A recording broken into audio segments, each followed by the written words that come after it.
entonces, entre los gobiernos, entre los correlatos políticos y el modelo extractivista, visualizamos una amplia zona de legitimación y funcionalidad.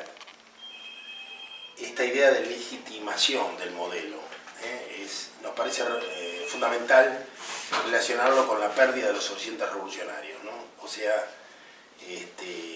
cada paso que damos, cada lucha que encaramos, podemos ganarla o perderla, pero lamentablemente muchas veces estamos legitimando el modelo del otro, con lo cual ya estamos beneficiando al enemigo, ¿no? Esta zona, dijimos que es una zona amplia porque hay diferentes características, diferentes componentes, hay componentes conscientes, inconscientes, complicidades manifiestas y sonceras. Por ejemplo, las extendidas lógicas posibilistas en el campo de la militancia y esta idea de que la correlación de fuerzas dan para ciertas cosas y para otras no, es el caldo de cultivo donde muchas de estas plantas venenosas prosperan, ¿no? Existen en este terreno grupos sociales que actúan como actores no gubernamentales, pero que son funcionales al modelo. Está lleno, toda una variedad de grupos de todo tipo, desde grupos de presión a grupos campesinos que operan con ciertas lógicas de apropiación del territorio, grupos indígenas, y que sirven a las lógicas del discurso general, ¿no? Por ejemplo, las mesas de diálogo que convoca la Iglesia y que han producido, no solamente han sentado sojeros y campesinos, los campesinos del Mocase junto con Axoja y otros grandes empresarios, sino que han producido documentos comunes enalteciendo la posibilidad de la coexistencia entre ambos modelos, ¿no? En este sentido, vemos que también se han instalado modelos de invisibilización, mecanismos de invisibilización consentidos por el común y muchas de las luchas que se nos permiten se dan en espacios consentidos. O sea, hay una inteligencia que planifica dónde se nos permite dar la lucha. Y desde los grupos sociales solemos ser incapaces de analizar hasta dónde no estamos haciendo el juego a los dueños del poder, ¿no? Un caso patente que siempre mencionamos es el derecho a vivir en la ciudad, ¿no? El derecho a vivir en la ciudad que se levanta como una reivindicación para los pobres que carecen de casa en un momento en que todo el interés de las grandes corporaciones es vaciar los territorios, expulsar a la gente del campo a la ciudad. Nosotros recibimos en la ciudad a estos expatriados de su tierra y les ofrecemos una vivienda o les ayudamos a recuperar un terreno y a construir una vivienda sobre antiguos basureros industriales, en zonas cercanas a incineradoras, a la vera de arroyos absolutamente contaminados. No solamente estamos legitimando el modelo, estamos haciéndonos cómplices de un genocidio que comenzó en el campo con el envenenamiento del aire y de la tierra y del agua y continúa en la ciudad por la forma en que viven los más pobres, ¿no? Otro tema, así como hablábamos de las lógicas posibilistas, otro concepto muy extendido es el de la victimización, ¿no? Una de las cosas que ha conseguido el gobierno progresista a partir del 2003 es reivindicar la generación que luchó en los años 70, pero no reivindicarla como revolucionaria, reivindicarla como víctima. O sea, ha victimizado a los que luchaban y sigue victimizando a los pobres y a los sacrificados de hoy. No se los visualiza como alguien que resiste o que tiene una propuesta política, sino como una víctima a la que hay que reparar, compensar, etc. Y lo peor es que, bueno, muchas veces los sujetos son parte de este juego, ¿no? Y puede ser esto con los expulsados del campo, puede ser con las poblaciones aborígenes, ¿no? Lo mismo. el concepto de victimización desarma las conciencias. Y después lo que encontramos es un amplio universo de sonceras funcionales al modelo. Hemos visto que se ha convertido en una consigna compartida aquello de gobernar es urbanizar, porque se da por supuesto que se vive donde en la ciudad nadie vive en el campo. Parece que no se justifica vivir en el campo, por supuesto, si el campo es de Monsanto o de los pools de siembra. El derecho a vivir en la ciudad, la reforma agraria. Se habla de la reforma agraria como una abstracción, pero no se dice en qué modelo. Se habla de millones de chacras, pero no se dice para hacer qué. ¿Es para producir alimentos o para producir soja? Nos queda toda la impresión, cuando lo preguntamos no se explica que es para hacer soja. Entonces, ¿el problema es social o es un problema de modelos? Es decir, alguna vez yo le pregunté a alguien bien intencionado, o mejor dicho, le comenté que yo prefería luchar contra Elstein, Globo, Copatelli y Wertheim y no contra 1 millón de chacareros que hicieran lo mismo, porque parece que lo que se pretende es democratizar o ampliar las bases del mismo modelo. No, lo que queremos es cambiar el modelo, se supone. No cambiarle el collar al perro, sino cambiar el perro. El derecho humanismo generalizado. Hay un derecho humano para cada cosa, lo cual implica además tribunales o un instituto donde hacer los reclamos. Ya no lo resolvemos entre nosotros. Ya los problemas no se resuelven en el barrio, no se resuelven en la cuadra, no se resuelven entre los parientes, no se resuelven en el pueblo, menos se resuelven por asambleas o formas de democracia directa, sino que siempre hay que ir al Estado para denunciar al otro, para reclamar por un derecho que desde ya alguien nos permite ejercer. O sea, cuando estamos reclamando un derecho humano, estamos reconociendo que alguien nos ha dado ese derecho. ¿Quién nos da ese derecho? El Estado progresista. La necesidad de dar de comer, otra idea. Esto justifica un modelo de producción masivo de commodities, porque tenemos que darle de comer al mundo, se supone. En realidad le damos de comer a los chanchos de China, que en otra época comían batatas y ahora comen la soja argentina. Pero lo que terminamos creyendo es que nosotros satisfacemos el hambre del mundo. Y esta idea de dar de comer es una idea absolutamente regresiva, ¿no? La hemos discutido también con compañeros latinoamericanos de otros modelos similares en América Latina. La idea de dar de comer, se le da de comer a los niños, se le puede dar de comer a un geronte, pero no al común de los seres humanos se le permite comer. Y para permitirle comer hay que permitirle tener tierras, tener semillas, tener autonomía, tener herramientas, dejarlo con mercados, con pequeños mercados locales, y que es todo lo que aquí se impide. No se le da tierra, no se le da las semillas porque se está a favor del patentamiento. La escala de las herramientas es imposible para el pequeño productor. Y no hay ferias locales. Entonces está todo armado para dar de comer e invalidar al ser humano, convertirlo en un niño o en un geronte. Y después el culto a la biotecnología nacional, otro de los grandes temas. Lo dijo el ministro Barañao, si en la cadena biotecnológica que la Argentina respalda y propone, la figura de Monsanto es antipática, podríamos sacar a Monsanto y hacer lo mismo nosotros. Es algo que los críticos de este modelo en Bolivia nos han reiterado. O sea, hay un rechazo a la modernidad, pero porque se han hecho propios los presupuestos de la modernidad. Estamos contra el imperialismo yanqui, pero porque en realidad estamos tratando de vivir igual que ellos, desde nosotros mismos. Estamos tratando de hacer lo mismo desde nosotros mismos. O sea, sufrimos una colonialidad interna.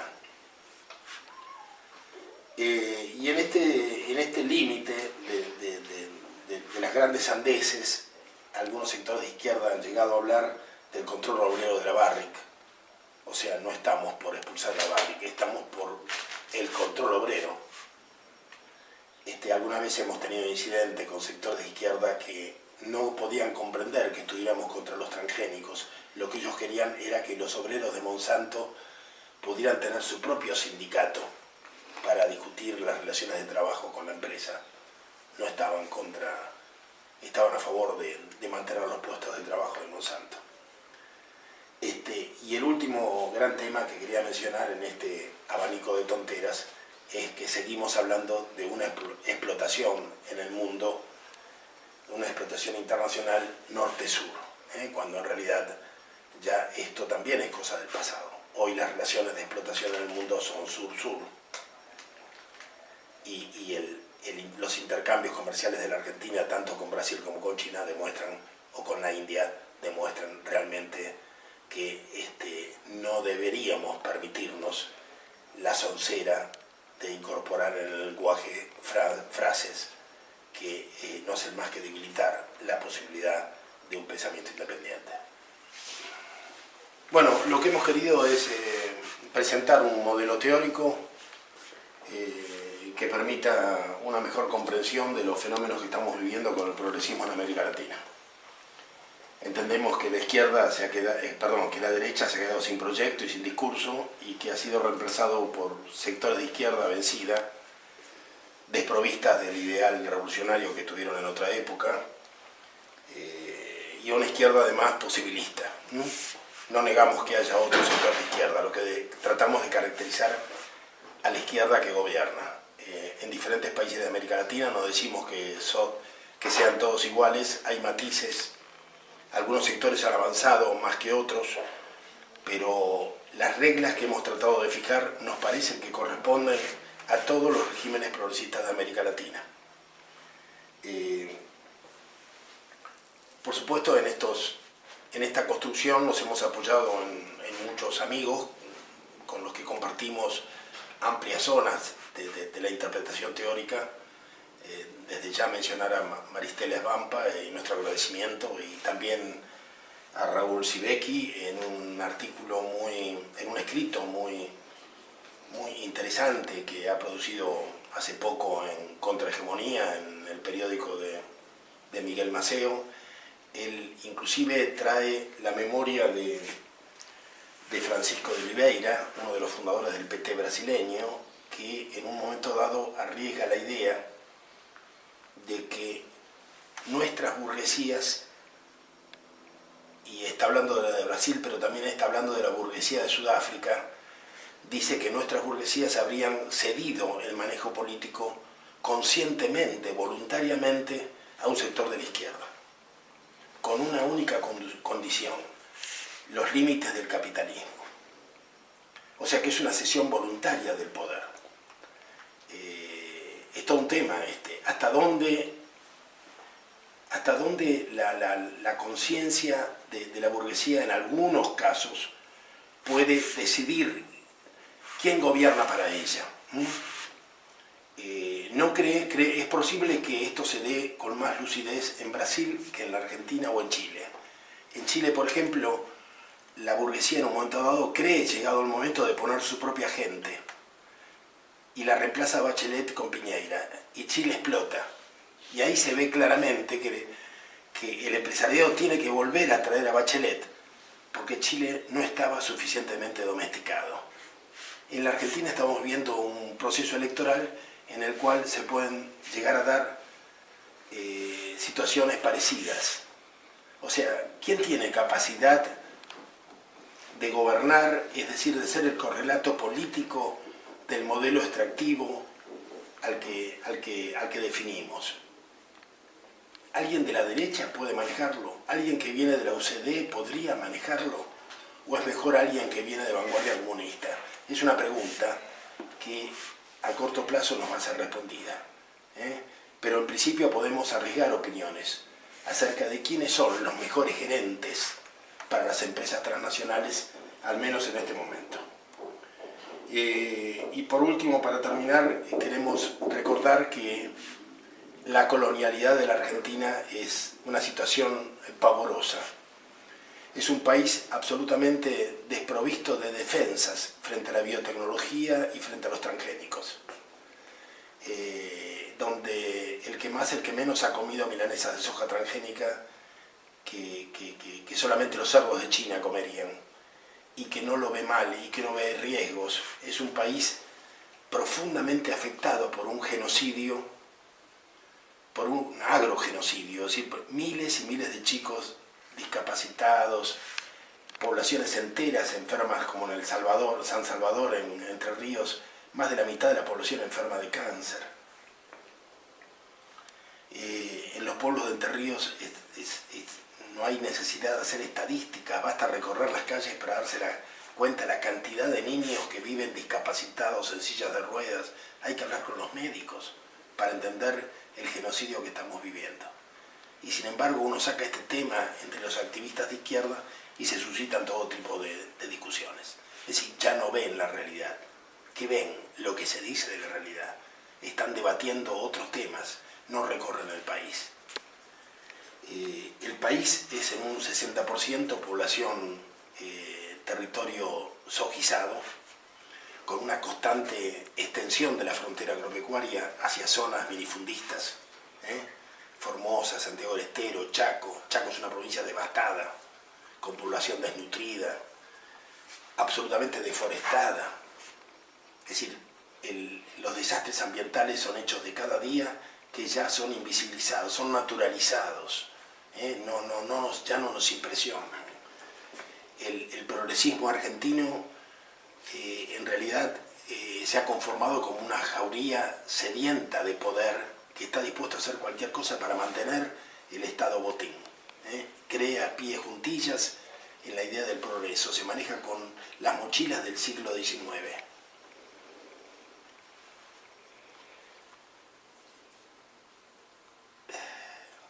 Y por último, han inculcado en una generación una serie de sonceras, desde aquello de bajar un cuadro y formar a miles de activistas, alimentando el mito de una ruptura con el neoliberalismo menemista, que nosotros nunca encontramos, hasta el punto que han sido aliados, lo fueron y siguen siendo aliados. Hay una continuidad esencial entre ese blanco y negro, esa pareja de los años 90 y del nuevo siglo. No hay rupturas, hay lógicas empresariales comunes, hay una manera de hacer política que ya no incluye militancia, sino que incluye operadores y negocios constantemente para justificarse. Y una masa de venenos arrojados sobre el país impresionante. Millones de personas trasladadas del campo a la ciudad, pero millones y millones. La forma en que ha crecido la pobreza en la Argentina es impresionante, y lo más sorprendente es que nos hemos acostumbrado a verla. Estos millones de personas arrancados de sus parajes, de sus paisajes, de sus redes de parentesco, trasladadas a los conurbanos, entregadas a manos de punteros locales y del narco, no tienen todavía ni siquiera poetas que canten tanto dolor, tanto sufrimiento. Confiemos en que este esquema que presentamos como Grupo de Reflexión Rural, esta estructura teórica para abrir un debate sobre los temas de América Latina y el progresismo, sirvan para encontrarnos, no solamente para compartir una interpretación de la realidad, sino también para compartir la necesidad de rebelarnos ante tantísimo dolor y tantísimo sufrimiento, y recuperar la idea de revolución, que en definitiva era un cambio brusco y voluntario y estratégico hacia los sueños que siempre tuvimos y que pretendemos seguir teniendo.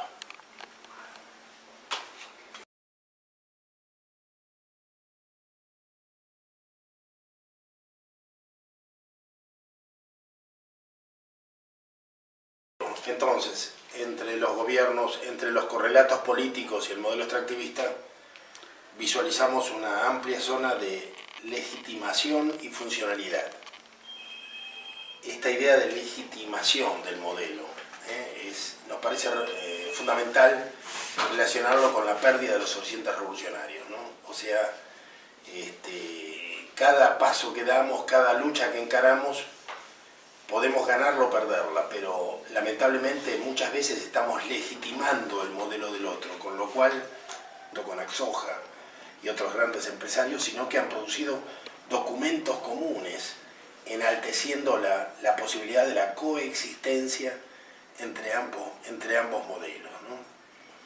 En este sentido, vemos que también se han instalado modelos de invisibilización, mecanismos de invisibilización consentidos por el común y muchas de las luchas que se nos permiten se dan en espacios consentidos. O sea, hay una inteligencia que planifica dónde se nos permite dar la lucha. Y desde los grupos sociales solemos ser incapaces de analizar hasta dónde no estamos haciendo el juego a los dueños del poder, ¿no? Un caso patente que siempre mencionamos es el derecho a vivir en la ciudad, ¿no? El derecho a vivir en la ciudad, que se levanta como una reivindicación para los pobres que carecen de casa, en un momento en que todo el interés de las grandes corporaciones es vaciar los territorios, expulsar a la gente del campo a la ciudad. Nosotros recibimos, ya estamos beneficiando al enemigo, ¿no? Esta zona, dijimos que es una zona amplia porque hay diferentes características, diferentes componentes, hay componentes conscientes, inconscientes, complicidades manifiestas y sonceras.